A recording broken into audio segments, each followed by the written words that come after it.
The NFL has spoken. Welcome back to Street Scores. It's your boy Rico giving y'all an off-season edition of Redskins Report. Today's topic, Reuben Foster will not be suspended and how much he matters to this team and where he will fit. Let's get it.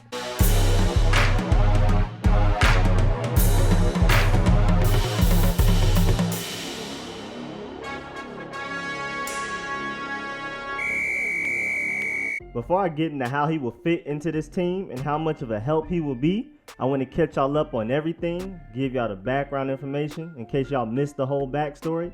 Reuben Foster was arrested November 24th, 2018, 6 days before my birthday, in Tampa Bay for domestic violence charges, which was the last straw for the San Francisco 49ers, who released him soon afterwards. And only 3 days later, Reuben Foster was claimed off waivers by the Washington Redskins. Definitely noteworthy that the Redskins were the only team to place a claim on him too. The only ones willing to take that risk. That was definitely a bad look for Dan Snyder in the game. ESPN, CBS, all of them people killed us for it. Now they look stupid though. But back to Reuben Foster. He was immediately placed on the reserve commissioner exempt list by the NFL, which prevented Foster from playing, practicing, or even attending games. He remained on that list until Roger Goodell and company took him off of it. And thank goodness they did it now. Reuben Foster had also been previously charged with domestic violence after being accused of hitting Alyssa Ennis in another situation in California that was supposedly involving criminal threats and weapons. A judge ruled there was no probable causes for both cases after Miss Ennis recanted her allegations. Plus, the judge said that there was no evidence in support of these charges. But later on, Miss Ennis said in an interview that she lied about recanting in order to save Reuben's career. There's a lot of blurry evidence and confusion throughout these cases and the situation, and it's hard to point out any hard facts. But the NFL concluded that there are no facts to hold against Reuben Foster, so now we're here. And now that y'all know his past, let's get to his future. His future with the Redskins. Ex-first round pick is now set to start for the Redskins week 1 as a playmaking inside linebacker in Greg Minuski's 3-4 defense. He will not be suspended, but he will be fined 2 game checks, of which he will reportedly not appeal. He will lose $151,340 of his 2019 $1.2 million salary. And even better news, as I briefly mentioned earlier, Reuben Foster has officially been reinstated to the NFL. He is no longer on the commissioner's exempt list. He can now fully join the team and all of their activities. Good timing too, because it is 1 week before phase 1 of OTAs. He needs all of the time and practice he can get so that he can get back into football shape and get acclimated to his new team and culture. But back to where he fits on the Redskins team. With his ability to cover, if we were to run a 4-3, which we kind of do a lot when we are in nickel, which is a lot of the time, he would be best suited as a weak side linebacker, also known as a will linebacker. But he can definitely play Mike with his ability to gain weight if necessary. Zach Brown was released to cover some cap space. Mason Foster, though he is pretty good, has a glaring obvious ceiling. He already is what he's gonna be.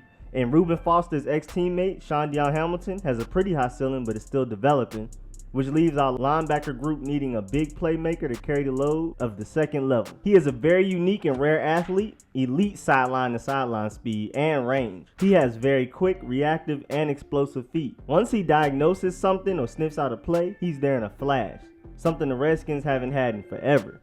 Zach Brown was vertically fast, which is good for blitzing, but Reuben Foster is both vertically and laterally fast, with loose hips and long strides, so he can cover ground in the run game and cover receivers, running backs, and tight ends in the passing game, which no linebacker could do for us last year except for Josh Harvey-Clemens, who is so bad at run D that he can only be brought in on obvious passing down plays as a coverage linebacker. Reuben Foster gives us what Zach Brown and Josh Harvey-Clemens gave us, combining the one player that can play on every down. He also isn't afraid of contact. He will plow right in the blocker's full force to disrupt the play, or will try to disengage in order to make the play himself with his sound tackling.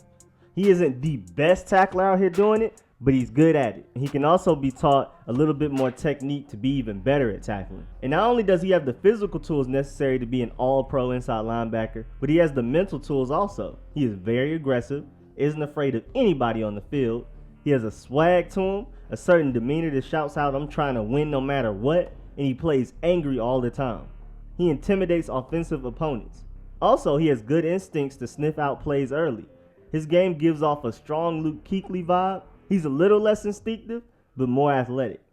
He actually had a higher run stop grade than every linebacker in the league, including Luke Kuechly, his rookie season of 2017.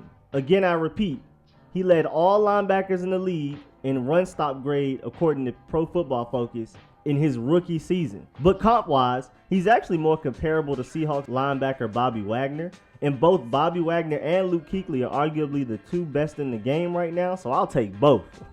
And he's joining the Washington Crimson Tide defense. He's joining Jonathan Allen, Daron Payne, Ryan Anderson, previously mentioned Shondion Hamilton, and recently acquired Landon Collins. This run-stop defense will be immaculate, easily top 5. But Reuben Foster's ability to cover very well, Jonathan Allen and Daron Payne's ability to rush the passer from the inside, and Landon Collins' underrated ability to cover will definitely help our passing defense too. And with him joining people that already know him, care about him, and can hold him accountable, I'm expecting him to be held in check when he gets out of pocket on and off the field. But I hope we don't have to get to that, and I'm excited about this whole thing. One big reason I'm excited, like a huge reason, is the timing. It's the fact that we know this before the draft. The Redskins can draft accordingly. They know Reuben Foster will be there week 1, so they don't have to jump the gun and possibly draft an inside linebacker round 1 or 2. The Redskins can focus on bigger needs early in the draft and pick up a solid depth inside linebacker if they want to later in the draft. This news, arriving when it did, gets the Redskins' priorities in order. The Redskins can walk in the draft day on April 25th knowing very well that their inside linebacker group is ready for all the smoke. They may be young, they may be inexperienced, but there's a lot of potential in it. And also another thing about the timing is that he gets to participate in OTAs and mini camp and training camp and all of that stuff like I previously mentioned. Oh, and Reuben Foster addressed this situation saying, quote, "I am grateful to the Washington Redskins and the NFL for giving me this second chance. I appreciate the support I've received from the league, my team, and my union to help me succeed. I want to thank Commissioner Goodell for the time that he has spent with me and for his understanding of me as a person. I accept the NFL's decision and want to say that I am truly sorry for my past actions and the people who may have been hurt by them. Going forward, I will follow the plan outlined for me and work hard to earn back the trust of my teammates, the NFL, NFL fans, and community.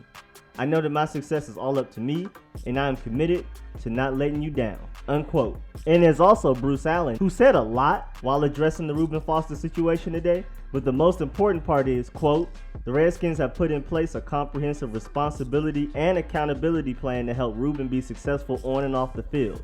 Elements of this plan include individual counseling, a structured living arrangement, weekly meetings with the club player engagement director, weekly meetings with our team chaplain, and targeted community service engagements," unquote. So it sounds like the Redskins have everything and more to keep him out of trouble and focused on football. Very interesting. And again, he will have his Alabama brethren with him, which should help him a lot. And what's really crazy about how things work out, in the 2018 draft, we as in the Redskins, and a lot of us in Redskins Nation, HTTR, hail to the Redskins, were torn between drafting Darius Geis or defensive playmaker like Daron Payne in the first round. We ended up getting both. And in the 2017 draft, with the 17th overall pick, we didn't think we could get Jonathan Allen or Reuben Foster. But they both slid down to that pick somehow, and we took Jonathan Allen, and then somehow got Reuben Foster a couple of years later now. And also, for extra, Landon Collins was a first-round talent drafted in the second round of the 2015 draft. Now we have him too. That is crazy. In the past 2 years, we were able to get 4 first-rounders with only 2 first-round picks, with 3 of them, Allen, Geis, and Foster, having the potential to be in top 10 picks in their respective drafts. I can't believe it. And we have all of them for so cheap. Allen is almost $3.2 million worth of cap hit. Daron Payne is almost a $3.3 million cap hit. Geis is a $1 million cap hit. And Foster is just a $1.2 million cap hit. Them 4 big playmakers, potential Pro Bowlers, total up to an $8.7 million cap hit combined. That is crazy. But I just told y'all how I feel. How do y'all feel about the situation? Do you feel Reuben Foster will have an instant impact on his defense? Do you feel he will fit in? Do you feel like he can stay out of trouble? And that's it for this off-season episode of Redskins Report. Thanks for the view. I'm going to keep bringing y'all occasional updates on what the Redskins are doing throughout this entire off-season from December to August. And of course, past that during the regular season too. and hopefully the postseason. But this will include roster moves, draft prospects, scouting reports. I got y'all back. Make sure y'all get in them comments and let me know how y'all feel about this topic. And while y'all at it, make sure y'all Dolomite fake punch that like button, favorite, subscribe, I'll subscribe back, and most importantly, comment and share. And again, thank y'all for the support. I'll catch y'all later. I'm out.